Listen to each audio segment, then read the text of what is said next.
This was not an effective strategy.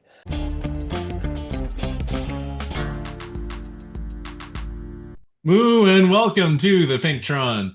Uh, I'm Craig Martin. I am joined this week by John Keenan.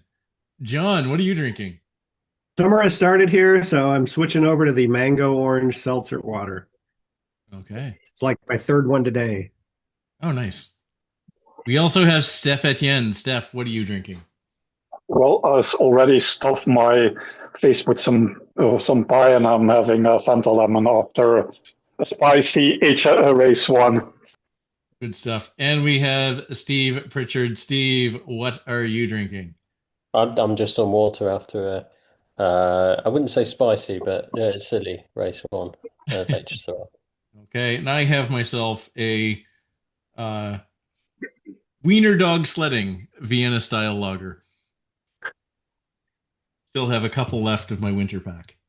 So yeah, as Steve said, it was tough sledding in HSRL for him today. So Steve, let's hear that race report.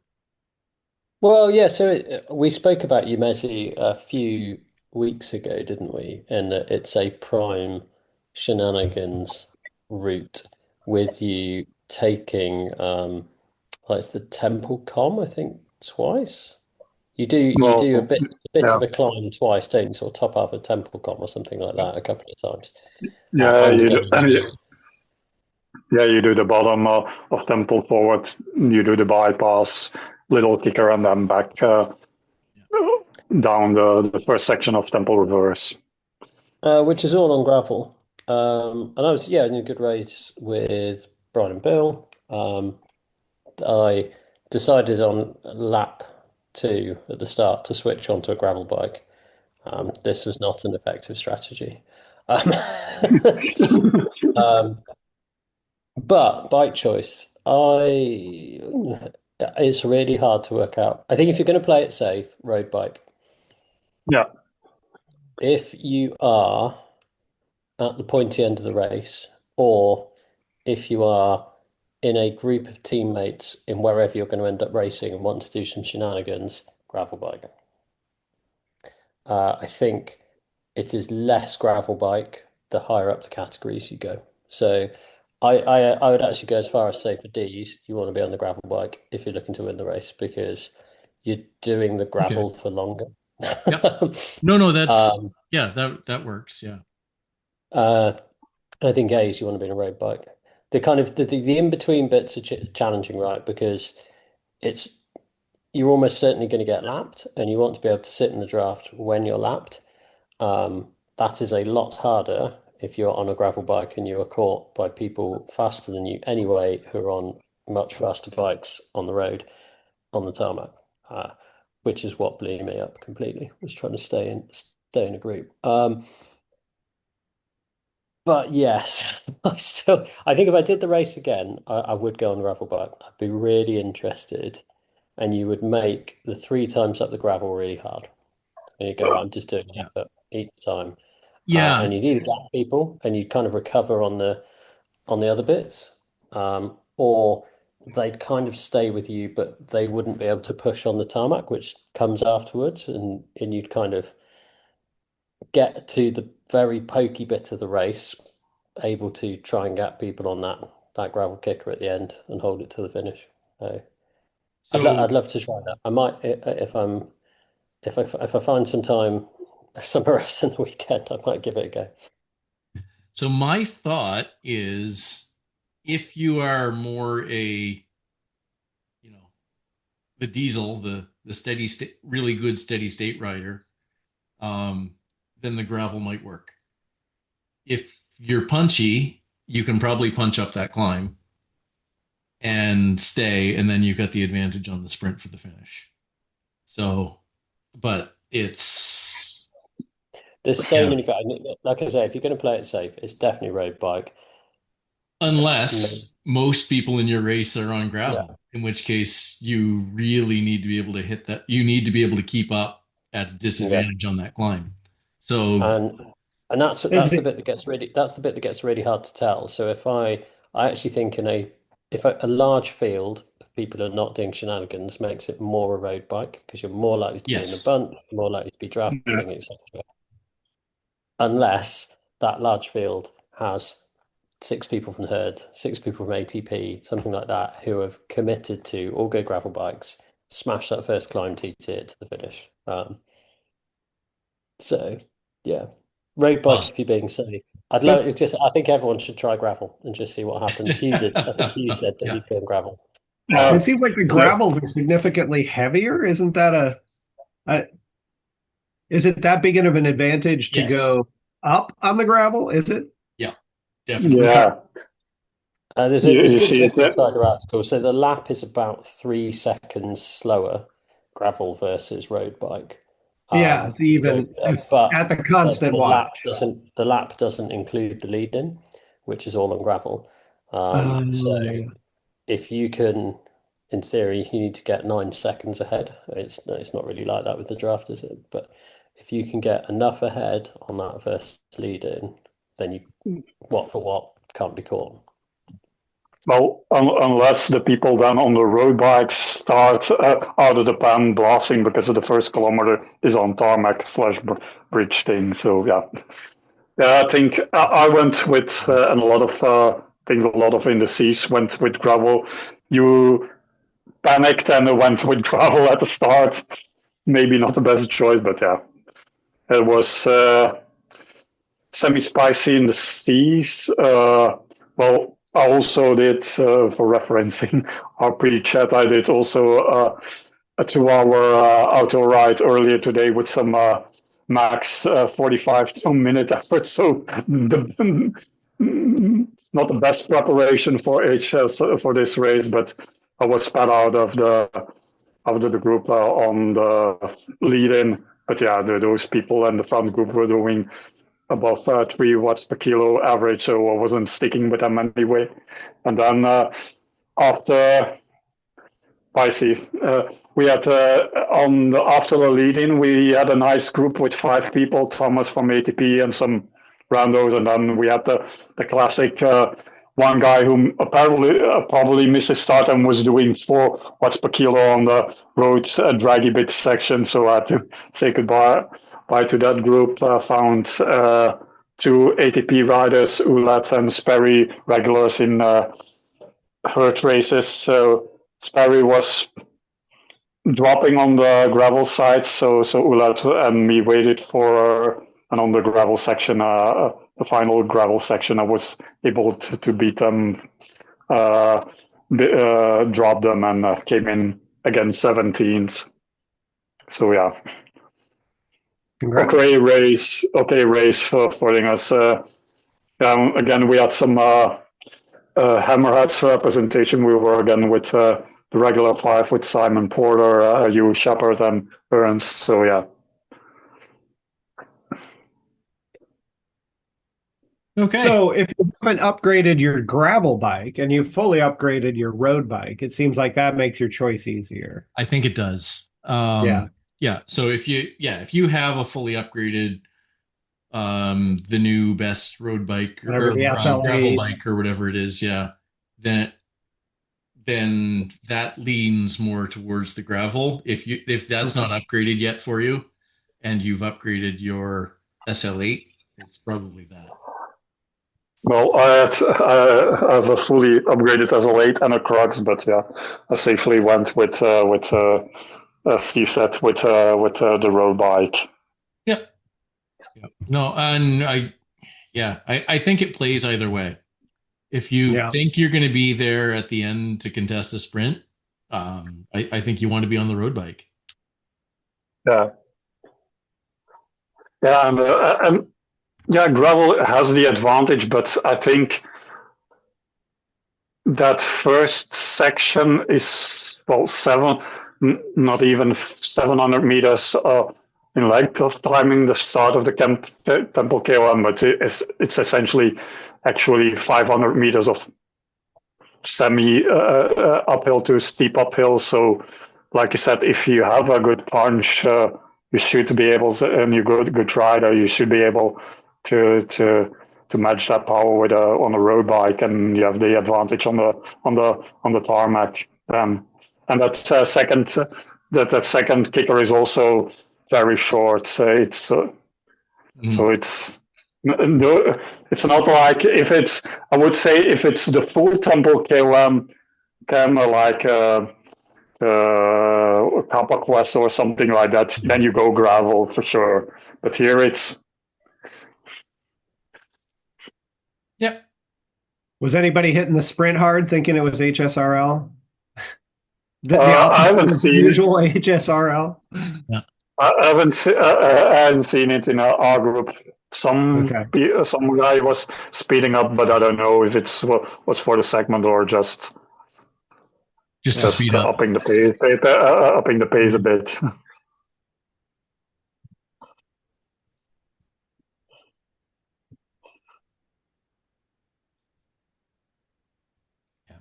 Okay, so I think that's HSRL. Yeah, it's a scratch race. It's mixed terrain.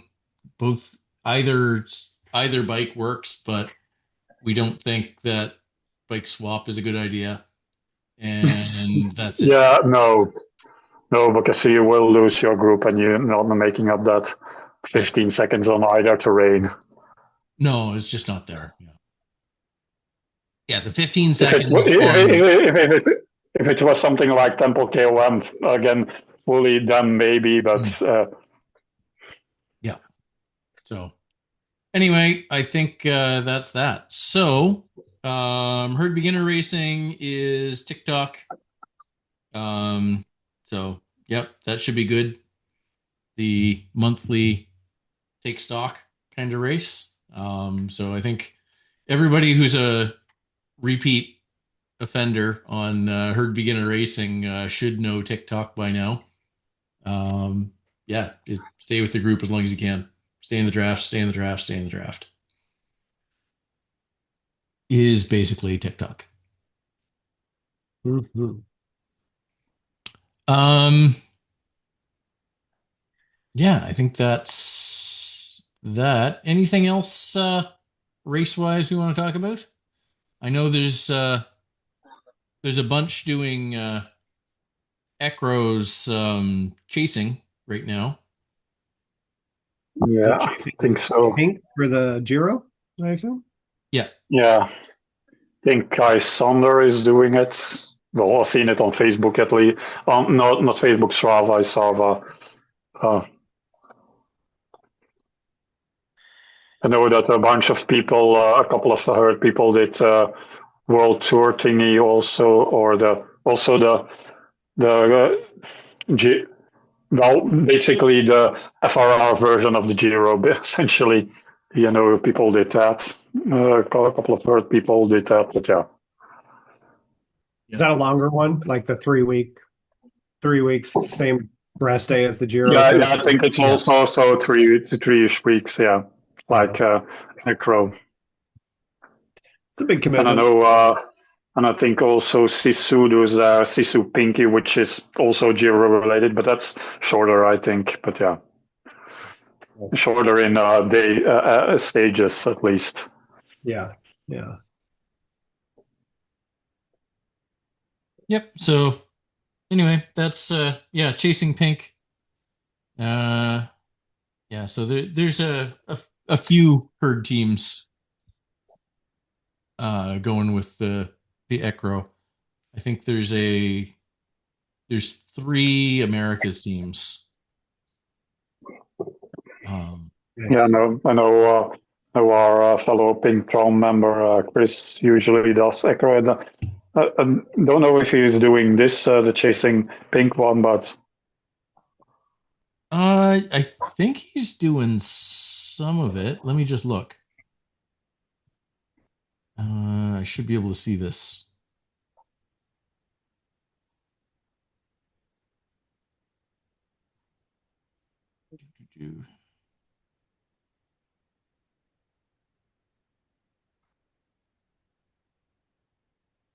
Yeah, he's done 4 stages of chasing pink. So okay, he's doing some of it.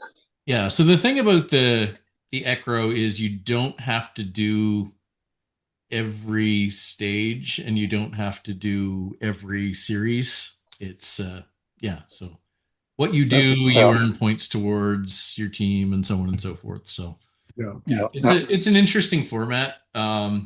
It's probably yeah, exactly what I don't need at the moment, but anyway, that's a we'll get into what I'm doing at the moment in a couple of minutes here. Yeah, and the thing says it FRR earlier to race. It's interesting with time-based GC with based on the taking the time gap from the first in your race, but found Yeah. it a bit weird that then there are people upgrading from a lower category, and because they had a good system, then they're somehow uh, them way on the top of the league. But if you look at the actual time, they're like they should be in the actual time GC. They're way at the bottom because they came from different categories. So I found that a bit not dodgy, but a bit weird to say the least. But yeah, Yeah, so Ekro I think does something a little different there. Talk about whether it's fair or not, but at each phase, so they've got phases of their season, and your category's locked for a phase, and yeah, then you move after that. So Oh, yeah, okay.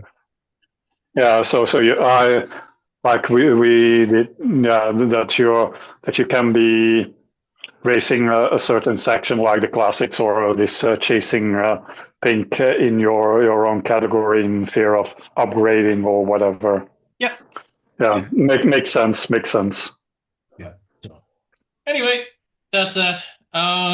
So the news. I've been off the Zwift grid for 2 weeks, basically. So I see there's another whole bunch of new frames and wheels, and it Yeah. sounds like there's nothing is the new best, but No, not really. the Swiss side Hadron is a tie for the best disc wheels, and it's available I think a level earlier and costs a little bit less. So if you don't already have the DT Swiss disc wheels, the Swiss side Hadron whatever are a are a good one. So yeah. Yeah.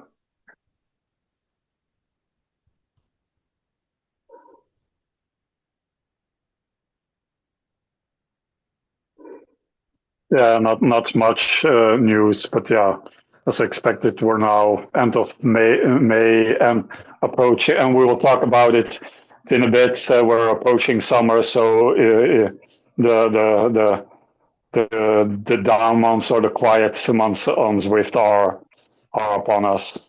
Yeah. Now, It's outdoor season. yeah, there's a lot of good stuff happening in the summer season too, so that's good. Yeah, But yeah, it's anyway, yeah, it's on the there's low side. there's less new stuff unless it's stuff they want to test before everybody gets back on the platform. Yeah. Mm. Yeah. So anyway, that's yeah, I think that's the news. So John, you had a suggestion for the around the horn, and Yeah, it with ties into me here. with the summer season sort of winding up or start cranking up here in the northern hemisphere. Yeah. I imagine people are going to be getting in a lot more outdoor rides, and I think you have the best example of getting in a lot of outdoor rides in a large vacation trip, which is as the pensioner on the show, I've been sort of organizing a lot of trips around exercise and competition. So I'd love to hear your experience on how it's going with planning your vacation as a bike racing vacation and what that wound up feeling and being. Yeah, well, I mean, this wasn't the big one, so this is all in prep. So Yes, yeah, it was like a yeah, practice run. Yeah. yeah. Well, and I mean it. So yeah, so full context for people that don't know. I was named for to Team Canada for the challenge team, so that's the age group. for BMX Worlds. So in July, I'm going to Brisbane, Queensland, Australia. So since January, that has been prime and sole training goal. So last week, I took a week's leave. I went off by myself, camped, and rode BMX for a week. And, basically, one man training camp. So I rode 6 days out of 7. I kind of had a half planned one day off anyway, and then it was kind of raining that day, and everything worked out. Nice. But I got 5 races in. Was very successful. Got 1 win, 3 seconds, and a third out of my 5 races. Sweet. Yeah, Congratulations. I was extremely happy. Got and yeah, so I didn't realize you were going to be camping. So are these places sort of out countryside, not in the middle of Boston or anything? No, they're mostly not. But I wasn't camping at the tracks. Okay. I found a campsite that had a good shower, and Yeah, kind of that's key. that was my home base. It was central to 4 of the 5 tracks I was going to be riding. Oh, okay. And Okay. the fifth one was kind of on the way. It was further, but it was on the way home. So I rode Okay. that Sunday morning and then drove back the rest of the week. Nice. So that track was just north of Boston. The rest of them were kind of Western Massachusetts and Connecticut. What's an event like? How long is I know your individual events are fairly quick, right? They're like, Yeah, so I show up to the race. They run practice, so I run a bunch of practice laps. So that's with the gate running. So I get, the gate start is hugely important because it's usually a 30 to 40-second lap. okay. So the event is usually 3 laps. If it's a big event with a lot of entries, it'll be 2 or 3 kind of qualification laps and then elimination rounds after that. Okay. So it kind of depends on how big it is and how many people there are in a given class. And Um, what's your category? Are they break it up by age group or yeah, so it's age group. experience or So it's age group and skill. okay. So I am, 45 to 49 expert now. I Okay. was intermediate until this trip when I got my 20th win. I probably could have Right. self promoted before that, Could and that have raced up. Yeah. I was sitting at 19 wins for 2 years. But Okay. yeah, that was. But yeah, no, it was really good. Um, so yeah, I had. Um, I think yeah, I was part of the reason I wasn't getting those wins is kind of where I am in the point where I'm often bumped up to expert anyway, just on there aren't enough Yeah. people to create the class I needed to win in. Um, Yeah. I was yeah, going to ask that. Like, so you show up, you do your practice laps, then they do the beginners first and the younger, and so you're sort of there all day, right? Is this yeah. like sort of Well, so 9 to 5 kind of gig? yeah, well, so it's not actually that bad. It's usually No.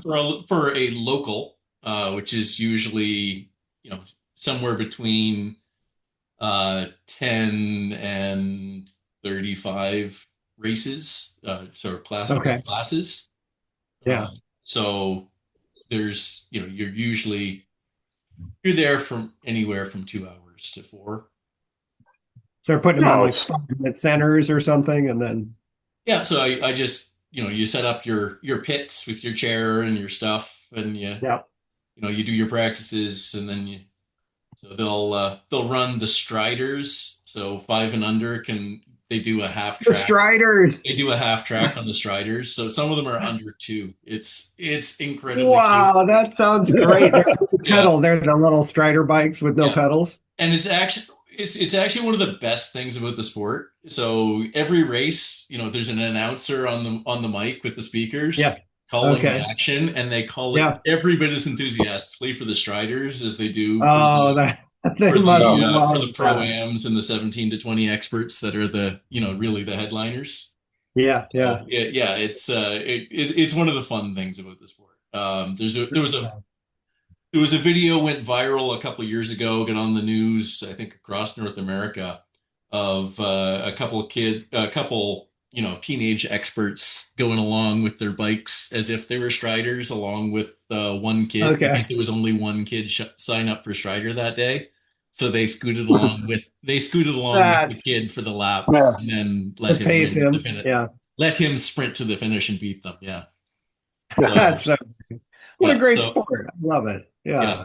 So, but yeah, as far then it's so yeah, the normal order is you'll go the cruiser bikes, so that's anybody that's racing a 24-inch or bigger bike, then novices, then intermediates, then experts. And if you're running Okay. any kind of special open class, that'll get shoved somewhere in the middle.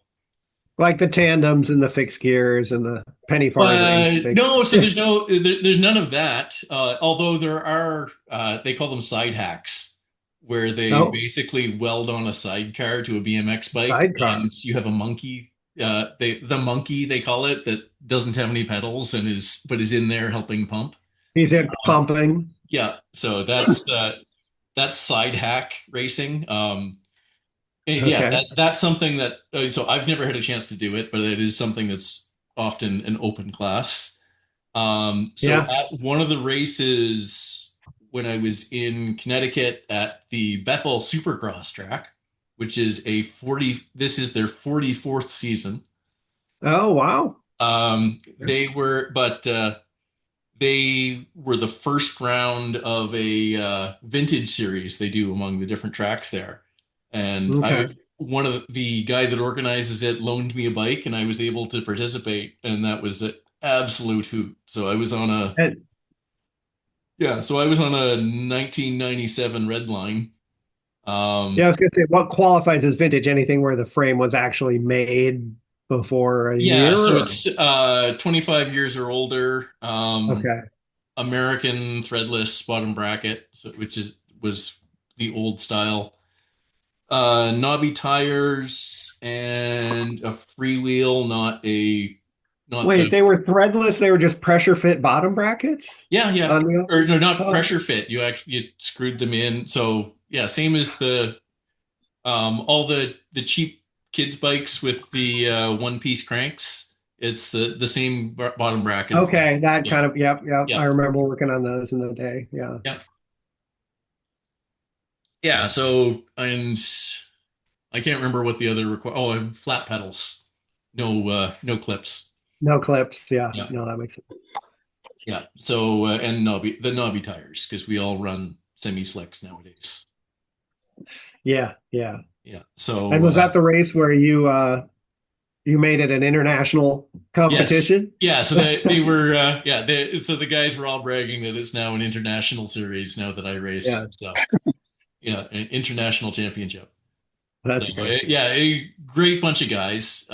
There's actually a couple, former elite guys that Okay. are, either former world ones or ex pros. And it's just so much fun to be on the gate with them and see what, it's Yeah. it's actually a cool thing about the sport is you're out there on the same tracks they are, and just off you go. Yeah. Yeah. So yeah, no, is I had a great time, and I kind of capped it off my Saturday night race. I was in a seven rider total points, so it's 3 rounds and your best points from the 3 rounds for the standing, as Okay. opposed to Yeah. qualifying for a main. And I was able to come. So that was an expert class of the class younger than me, 7 riders, Well, and I was able to come second. So I was nice. very pleased with that. Yeah. Yeah, I can see why. Yeah. And that was So your last race of the no, so then I trip? raced the next. I raced the next morning. Okay. So I drove from that race for 2.5 hours to just north of Boston, Okay. then rode that race in the morning, and then drove home. Got home a little after midnight. Oof, long day. Yeah. So That sounds like yeah, a great trip. yeah, Yeah. it was a lot, but I kind of had I so because of years of service, I ended up with an extra week of leave and Oh, didn't really have a plan for it, and this seemed like a good idea. And yeah, let me do more than a couple races before going off to Worlds. yeah. That'll Yeah, be yeah, it seems a good, indeed, a good practice run. You're gonna get the rhythm, and apparently also, yeah, you were able to meet a fellow Pingtron member, Nate Holm. Yeah, so He's down in yeah, Connecticut. yeah. So I ran into Nate. We had supper, and yeah, it was a good one. Started the so Nate kind of set the a Scotsman and a Canadian walk into an American bar. yeah. Yeah, so I think Sean had the best cap to that one. So it was, but yeah, that one was good. So yeah, it was really nice to meet Nate in person. So we might meet up again next year if Nate comes up to watch the men's curling worlds. They're up here next year. Oh, But, well, Oh yeah, yeah. So yeah, no, that was I had a very successful time and really felt like training is effective or targeted hey. training is effective because I really have changed my training significantly to focus on BMX, and Mm-hmm. I I was fast. I felt fast. Even I've been rebuilding my start technique from the ground up, and it's not really done yet. So my starts weren't consistently good, but Right. I was fast enough outside of that that I was making up for it. Nice. Yeah, that's targeted training, I think. I recently saw a competition called beach sprint rowing, wherein Nice. you start up the beach, you run down, splash into the water, leap into your boat, you go out, you cycle around a couple of pylons and row back. It's like maybe 500 meters of rowing, Yeah, but uniformly, the people that won were the people who had a good sort of getting from the dry beach to the wet ocean into the boat and getting the boat moving. So it was all about that little transition start. And the yeah, people who did it well just they won every time. And the yeah, people who struggled and, had troubles yeah. with whatever, getting in or getting their feet connected or whatever, So do you they were start all carrying the boat? the boat's held in the water by Oh, some oh, teammates. So you just sort of hurl your body up into it, and oh, that's there no are fun. various methods of entering the boat that I think resulted in a lot of different weird bruising, probably. But Yeah. So um, my dad was so he used to compete in marathon canoeing oh yeah, where you're canoeing and then you stop. So every race has a portage. So there's a portage in the race. yeah, Wow. so you come up to wherever you stop, you pick the boat up, you run with the boat, and then you put it back Yeah. in water, get back in, and continue paddling. So Oof, that is a race. Yeah. yeah, so Yeah. yeah, I grew up watching my dad do that. So Yeah. So I think it's a new-ish sport, but it definitely brought home the message that your starts have to be really good. You have to yes, yeah, really get that part down because the rowing, everybody's, they're racing comparably fast people yeah, once you're aerobic. But yeah, yeah. Fun. And the food all worked out. That's the other thing I'm looking forward on. I've got a 5-day event, regional event, and I'm like, okay, you gotta get food, and then you gotta bring it to the event. You gotta keep it cooler, and you gotta sort of a Yeah, bit of so for me, um I mostly did like dry stuff and fruit for okay being at the tracks. I nuts and I cooked over the fire at the campground because I was camping fun. Yeah. and had a couple meals out because Okay. it's just schedule. Yeah. Yeah. Yeah.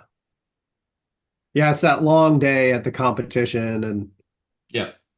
fueling, and I think that'll all be a learning experience slash challenge. So Yeah. So, I mean, that's one where, yeah, 30-second races. I mean, fueling's still important, but it's less important than right. your endurance events. Yeah. Yeah. Yeah. I'm not going to be doing that much more. I'll probably be doing maybe 3 4 minute events during the day with the There's, whole the warm up piece and the yeah, getting to three and from. 4-minute events is a lot more than three 30-second events. Yeah. Yeah. Yeah. Yeah. A 4 minute event can really take it out of you for But sure. yeah, For sure. no, it's actually a bit. Yeah. Uh, Yeah. but Yeah. no, That's what I've been training more for is that 4 to 8 minute. And I find that harder than like I know what I can do on a sprint on a 30-second effort. I know what I can do on a 20 minute, 20 to 40 minute bike race. Like 8 to 10 minutes, like 4 to 8 to 10 minutes. Like I don't know what I'm doing. So yeah. that's been a real learning Well, and that's experience. we don't really train. So, for in the road biking Zwift space, we don't really train sprinting really. Because even if you are trying to train your sprint, you're still primarily training your endurance Yeah. threshold. Yeah. I have essentially completely abandoned endurance and threshold other than enough to support the sprinting training. Oh, And interesting. yeah, so yeah, and that's been all year. So I have my velo has plummeted Yeah. from middle sapphire to almost back down to platinum. Okay. And yeah, I would think it would help with somebody's trying to get away, you can catch them. So you got that 30-second yeah. So I catch. can, but just I haven't put in the time at threshold, Yeah. and it You know. is I'm spending the time lifting heavy and sprinting Hmm. and technique Right. instead of spending the time at threshold. Yeah. And because I want your body only has so much recovery time or recovery Yeah. ability. So I want And that. we only have so much time. So yeah, you got to Well, pick yeah, what. and yeah, I'm pretty blessed that way where I have a nominal hour a day from my employer to work out because Oh, no. yeah, You get to choose how to spend that. And yeah. yeah. I mean, I have to be able to pass my fitness test, but that's not an issue. Yeah. Uh, so yeah. So it sounds like you're set up well for your world's trip. When is that coming up? Yeah, so the World's trip is in July. I've got actually next weekend I've got another trip away, so I'm going back to Ottawa, my old home track, and racing. There's a big race there, so I'm racing that, the Capital City National. You But then driving that? That's a long drive for you, isn't it? it's a bit, but Yeah. we're going. So we'll go visit my brother, and the kids can visit some Okay. of their old friends, and so on and so forth. So Nice. it's a multi-purpose trip. Yeah, those are good. Those are good. Yeah, and but July's yeah, coming right up though. July is like day after yeah. tomorrow, it feels like. So day one of official practice is 20 July. All right. Yeah. The day they landed on the moon, I believe. So yeah, no, that's the plan. So Well, you're good. probably flying out a couple of days before to get used to the Actually, jet lag. actually quite a bit before. So we're flying out the 11th. So Yeah, yeah, I can see that you if you're going to Australia, you probably don't only go for worlds, but yeah, yeah, use so it as a bit of a extra. yeah. that is essentially as far away as I can get from here. Yeah, I was going to say, did you decide east or west? We're going west, yeah. Going So, west. Okay. yeah, it is slightly shorter west than east. Okay. By a few hours, but I think it's actually Eastern Australia is as far as possible. So if we were going to Perth, it would be equal both ways, I think. Okay. That sounds about right. Yeah. A long way away. Or, sorry, Western Australia. Western, yeah. But yep, that's the plan. Sounds like you're ready. I'm not ready, but I think I'm on track. Yeah. Yeah. You've got a plan. Yep. Fun. Yeah. So anyway, here's to trying to be not last is my my goal. Yeah. We can set our sights where we want to set our sights, and we can compete with what we want to compete with. Yeah. No, I think I'll have a race. There's the fastest guys in my category I will not be racing. Right. There'll be a bunch of ex-pros from the 90s, and yeah.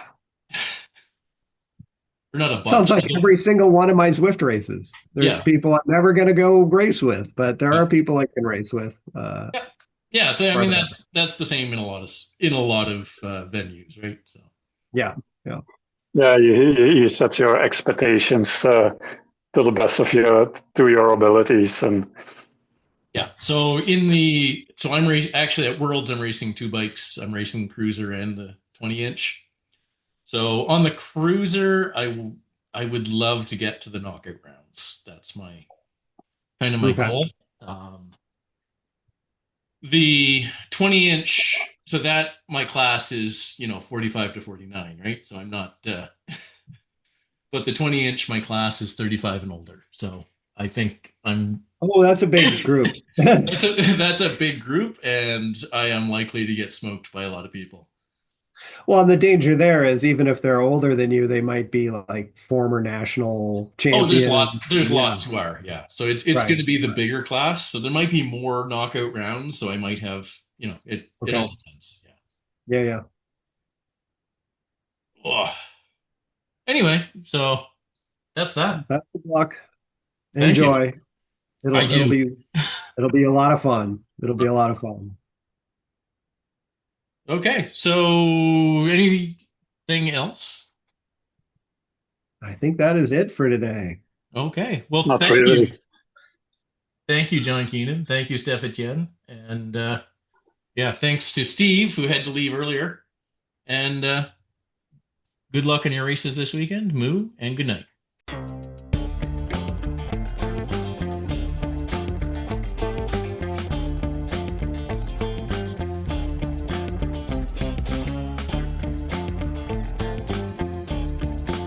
Pink Tehran podcast is a production of the Herd Racing League. All nonsense is our own. Thank you to Gavin Ions for the theme music. Moo and Ride On.